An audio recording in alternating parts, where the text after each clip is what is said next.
حج یہ ہے کہ آپ نے, اللہ نے آپ کو جو آرڈر دیے تھے آپ وہ پورے سال پورے کرتے رہے ہیں, مگر ان میں دیوانگی کا اظہار نہیں ہے. اللہ کہتے ہیں کہ زندگی میں ایک دفعہ احرام باندھ کے آؤ, پراپر ڈریس پہننے کی اجازت نہیں ہے, اور دیوانوں کی طرح بیت اللہ کے گرد چکر لگاؤ, صفا مروہ میں دوڑو. حالانکہ کون سی بات ہے, دوڑنا تو کوئی عبادت نہیں کہلاتی نا.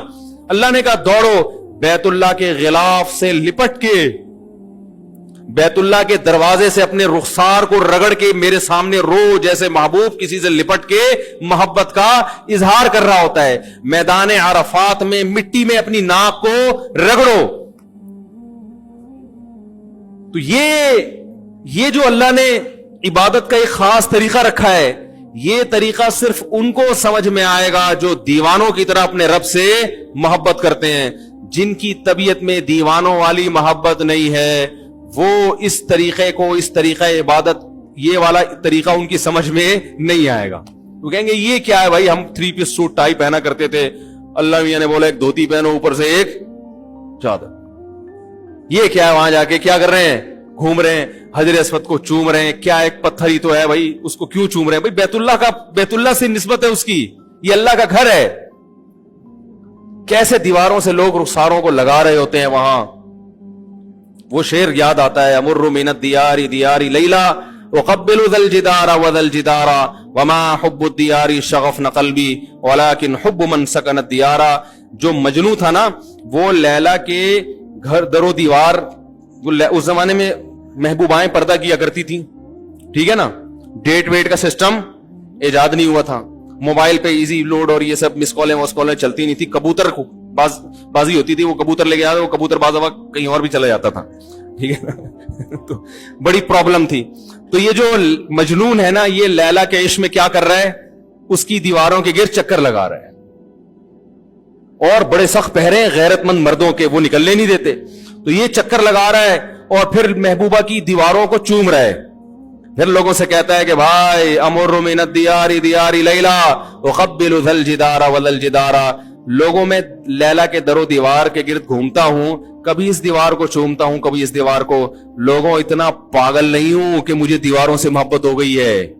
وما حب الدیار شغفن قلبی. تم مجھے دیکھ کر پہلے ہی مجنوں کے تانے مجھے مل رہے ہیں, لوگ دیوانہ کہہ رہے ہیں, پاگل کہہ رہے ہیں. کہہ رہے ہیں اللہ کی قسم اتنا پاگل نہیں ہو کہ دیواروں سے محبت ہو جائے. ولكن حب من سکن الدیار. ان دیواروں کی نسبت جس محبوب کی طرف ہے, اس محبوب کی محبت نے مجھے دیواروں کو چومنے پر مجبور کر دیا ہے. یہ رشتہ ختم ہو جائے. یہ دیواریں میری نظر میں 2 ٹکے کی نہیں ہیں. بیت اللہ کی دیواریں بھی سیمنٹ گارے کی بنی ہے میرے بھائی, اس کا غلاف بھی کپڑے کا غلاف ہے, وہ کوئی مریخ سے نہیں آیا ہوا. یہی سیمنٹ, یہی بجری, یہی ریت, اسی سے وہ اینٹیں بنی ہیں. لیکن ان اینٹوں کو دیکھنے کے لیے, اس غلاف کو چومنے کے لیے, اس غلاف کے گرد طواف کرنے کے لیے ہم 6-6, 7-7 لاکھ روپے خرچ کر کے جاتے ہیں. اور لاکھوں کے مجمع میں جہاں پھسلنے کا بھی خطرہ ہو, جان کا بھی خطرہ ہو, اس بیت اللہ کے گرد گھومتے ہیں. اس کی وجہ بھی یہی ہے کہ ہمیں ان دیواروں سے محبت نہیں ہے. ان دیواروں کی نسبت کس کی طرف ہے, خالق کائنات. اس نے کہہ دیا کہ یہ کس کا گھر ہے, رہتا بھی نہیں ہے وہ وہاں پہ, رہتا بھی نہیں ہے, بنایا بھی انسانوں نے اس کو, لیکن رب نے کیا کہہ دیا, یہ گھر کس کا ہے, میرا. بس اتنی نسبت ہمارے لیے کافی ہے.